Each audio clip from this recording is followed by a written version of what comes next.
क्या आपने कभी जिंदगी में इश्क किया, मोहब्बत की? एक तरफा होती है। नमस्कार, मैं हूं आपके साथ नम्रता शर्मा। ऋषि कपूर का वो गाना ओम शांति ओम आपने सुना होगा। गाने से पहले जो डायलॉग बाजी होती है, मसलन क्या तुमने कभी किसी से प्यार किया, वो डायलॉग भी आपको याद होगा। आप सोच रहे होंगे खबर बताने के लिए आए हैं, उससे पहले ये फिल्मी बातें क्यों हो रही हैं। दरअसल कुछ इसी तरीके का अंदाज ओवैसी का नजर आया है। एक चुनावी जनसभा को संबोधित कर रहे थे और ऐसे में उन्होंने जनता से पूछ लिया कि क्या तुमने कभी किसी से इश्क किया है, मोहब्बत की है। हालांकि असदुद्दीन ओवैसी ने यह जिक्र क्यों किया, किस लिहाज से किया और फिर सपा बसपा पर किस तरीके से निशाना साधा, ये आपको सुनवाते हैं। और एक तरफा मोहब्बत कब तक करेंगे आप सपा बसपा से एक तरफा मोहब्बत कब तक करेंगे? क्या आपने कभी जिंदगी में इश्क किया, मोहब्बत की? एक तरफा होती है। मैं इंसान की मोहब्बत की बात नहीं कर रहा हूं, मैं आपको बात कर रहा हूं रब्बे करीम से। अगर कोई मोहब्बत करता है ना, तो क्या बतलाया गया कि तुम एक कदम चलो, वो 10 कदम तुम्हारी तरफ चलेगा। मगर यहां पर क्या है, नहीं, एक तरफा मोहब्बत, सपा या बसपा। ओवैसी है, अच्छा बोलता है, अभी टाइम है। टाइम मेरे पास भी नहीं है, आपके पास भी नहीं है। अपना टाइम अभी है इंशाअल्लाह ताला। यही हमारा टाइम है, यही हमारा टाइम है। याद रखो जो लोग इस तरह की बात कर रहे हैं। तो सुना आपने असदुद्दीन ओवैसी किस तरीके से फिल्मी डायलॉग बोलते बोलते लोगों को अपनी तरफ आकर्षित करने का काम कर रहे हैं, और दूसरी तरफ ये कह रहे हैं कि लोग कहते हैं कि अभी इसका वक्त नहीं आया है। मैं कहता हूं आ गया है। असदुद्दीन ओवैसी के इस अंदाज पर आपकी क्या राय है? कमेंट बॉक्स में अपनी राय हमें जरूर दें।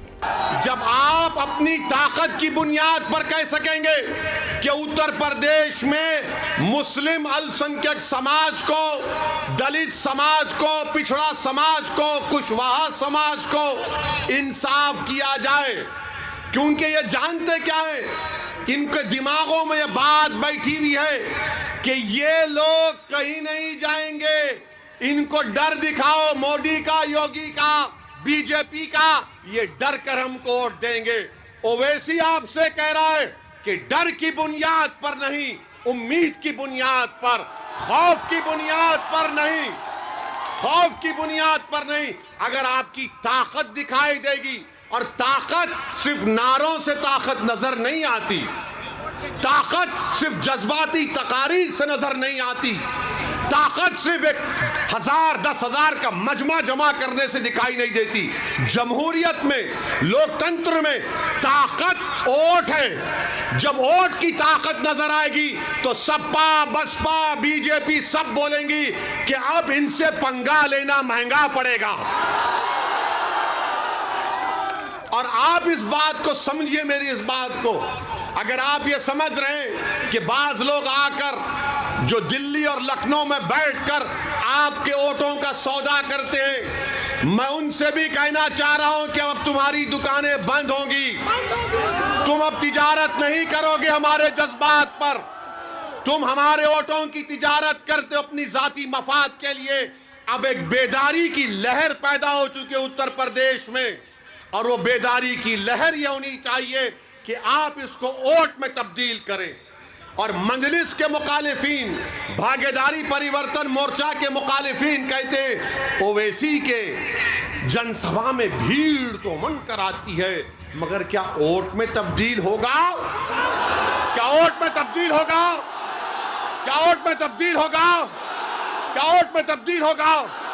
अगर वोट में तब्दील होने का आप हमसे वादा कर रहे हैं, तो कहीं 27 तारीख को भूल नहीं जाना।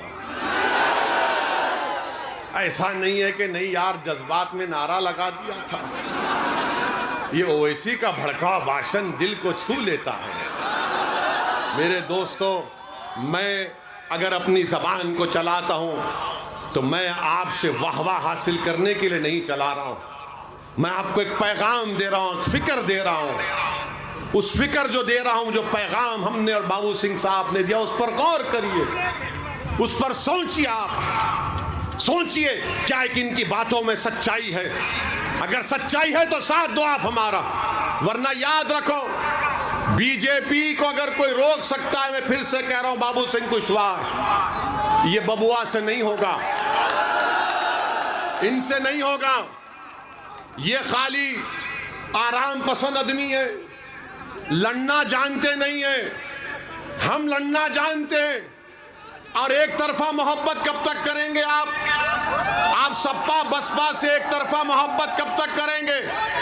क्या आपने कभी जिंदगी में इश्क किया,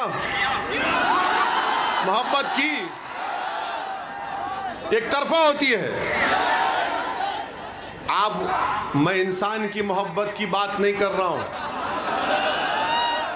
मैं आपको बात कर रहा हूं रब्बे करीम से। अगर कोई मोहब्बत करता है ना, तो क्या बतलाया गया कि तुम एक कदम चलो, वो 10 कदम तुम्हारी तरफ चलेगा। मगर यहां पर क्या है, नहीं एक तरफा मोहब्बत, सपा या बसपा ओवैसी है, अच्छा बोलता है। अभी टाइम है, टाइम मेरे पास भी नहीं है, आपके पास भी नहीं है। अपना टाइम अभी है इंशाअल्लाह ताला। यही हमारा टाइम है, यही हमारा टाइम है। याद रखो, जो लोग इस तरह की बात कर रहे हैं, मैं उनसे कह रहा हूं, मैं नौजवानों से अपील कर रहा हूं कि अपने बुजुर्गों को समझाओ कि जब 5 साल के बाद एक बच्चा और बच्ची आज 15 साल की, कल 20 साल की जब हो जाएगी, तो वो बच्चा और बच्ची जब आपसे पूछेंगे, बताओ अब्बू मेरे शिक्षा का इंतजाम क्यों नहीं किया, वो बच्चा कहेगा कि मेरे रोजगार का इंतजाम क्यों नहीं किया, तो क्या आप उनसे कहेंगे भाग सपा को बसपा को वोट देना है, बस यही काम है? नहीं कह सकते आप। आज ये बेदारी जो इन बच्चों में पैदा हो रही है, याद रखो आप, इन बच्चों में जो बेदारी पैदा हो गई, उनको अपनी मंजिल आसमानों में नजर आ रही है। वो ख्वाबी रूह जब बेदार होती है जवानों में, उनको नजर आती है अपनी मंजिल आसमानों में। वो ख्वाबी रूह को बेदार करना है, वो ख्वाबी रूह को आपको बेदार करना है। हमेशा हम तो डर डर कर वोट दिए ना, हमने हमेशा सेकुलरिज्म का साथ दिया, मगर आपको क्या मिला? आपको यह मिला कि सबसे कम ग्रेजुएट 3%, सबसे ज्यादा स्कूल के बाहर हम, सबसे कम पढ़े लिखे हम, सबसे गरीब हम, सबसे ज्यादा बेरोजगार हम, सबसे कम 2 एकड़ जमीन रखने वाले आप। उसके बावजूद भी अगर कोई आपसे आकर कहेगा कि दे दो भीख हमको, तो उनसे पूछो मुझे क्या मिलेगा? मैं कोई जन्नत का तुमसे वादा नहीं कर रहा हूं, खुदा ना खास्ता। मैं आसमान से तारे तोड़कर लाने का तुमसे वादा मैं बाबू सिंह नहीं कर रहे। मैं चांद से मट्टी लाने का तुमसे वादा नहीं कर रहा हूं। हम सिर्फ यही कह रहे, ये जमीन तुम्हारी है, इस जमीन पर हम इंसानों की तरह रहते हैं, तो बराबरी मिले, हिस्सेदारी मिले, यही हमारी लड़ाई है।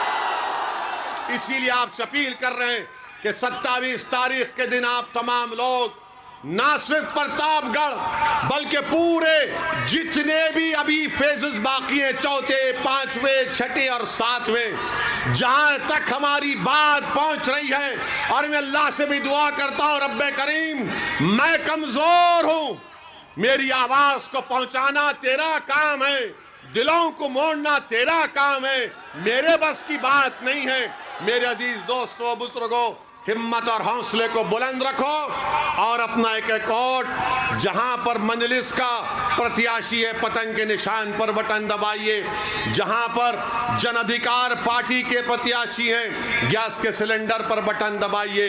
हिस्सेदारी की लड़ाई है, हिस्सेदारी की लड़ाई में अपना हिस्सा अदा करिए। आपका बेहद शुक्रिया। और 27 तारीख के दिन क्या होगा, क्या होगा, बस इंशाअल्लाह। अस्सलाम वालेकुम।